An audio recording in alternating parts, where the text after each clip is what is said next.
know that your shoulders actually have absolutely nothing to do with breathing? And when you attempt to use your shoulders to help you breathe, you are actually limiting the amount of air you can draw in. But not to worry, nearly every beginner flautist does this at least once. Most people do it twice.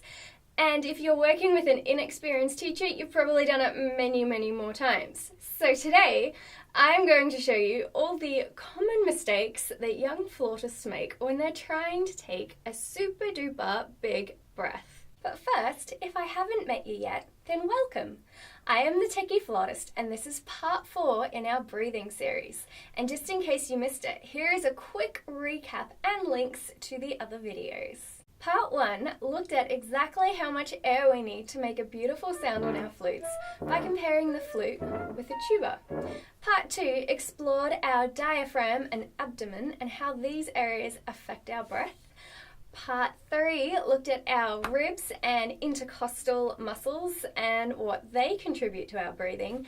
And today, in part 4, we are looking at thoracic breathing, or what I like to call everyday breathing. But really, I'm just referring to everything that happens up here. This is probably the most common form of breathing that beginner flautists use. But that's because it's also our natural default everyday breath.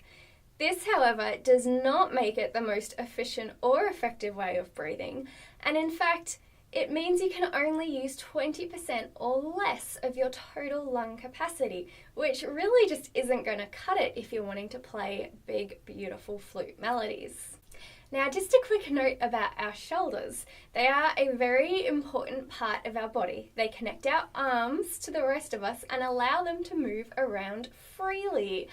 And they prevent us from becoming stiff and mechanical like a robot. I am a robot. So when we try and use our shoulders to help us breathe, and don't feel bad, we have all done this, what actually happens is we're tensing up our neck muscles, our arm muscles, and this is actually preventing us from taking a really big, deep breath. The other thing that it also affects, which you probably haven't thought about, is it creates this stiffness throughout your arms and into your fingers, which can actually prevent you from being able to move them super duper fast, which would be such a shame because that is one of the things that flutes are known for, is their ability to play super fast and intricate phrases.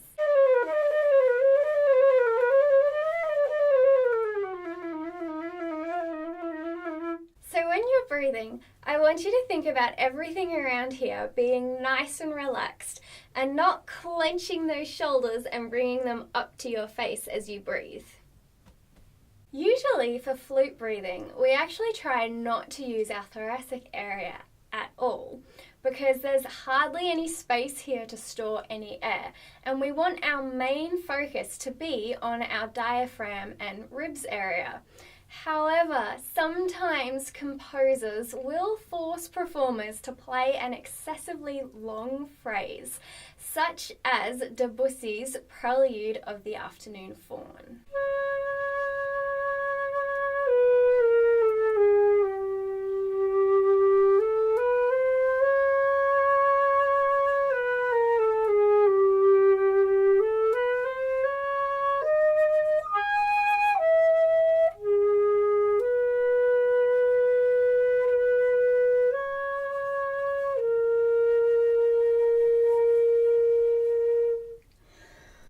Happens, you can use this area to make your breath push just that tiny little bit further. However, in the grand scheme of things, it's really not going to do much and is not how you want to breathe for your normal flute playing. Excuse me, I have a question. I like questions, go for it. This all seems very challenging. I mean, we have 3 levels of breathing: our diaphragm or abdomen, our intercostal muscles or ribs, and now our thoracic breathing, and not our shoulders. Is there an easier way we can think about this? Excellent question. And you know what?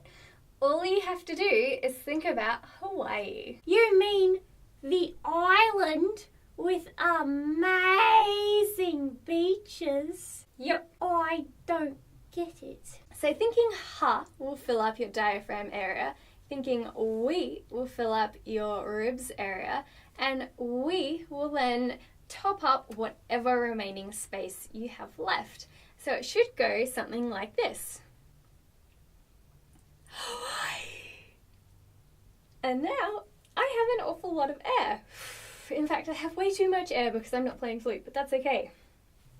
But the more you practice it, the faster and quieter you will get at doing it, and the easier it will seem. Another technique you can use is actually to think about breathing like yawning. Because when we yawn, we're actually engaging all three of our breathing areas. And the great thing about yawning is as soon as you start thinking about it, you actually start doing it because it is just a reflex action. One of the theories behind why we yawn is that when we're bored and tired, we have a natural tendency to breathe a lot more shallowly than we would normally. So our body forces us to yawn, which means we take a massively large, deep breath, bringing extra oxygen to our bloodstream and removing some of the excess carbon dioxide that has been building up in our system. Well, that's cool. So the two things you need to remember from today's video is, number one, keep those shoulders nice and relaxed, and number two, when you're trying to breathe, think about Hawaii or yawning. I hope you have found this video useful. If you have, then please give it a like and share it with your flute playing friends. Next time, we will be joined by an amazing guest artist, actor, and ninja in training, Law Burns, for Breathing Olympics.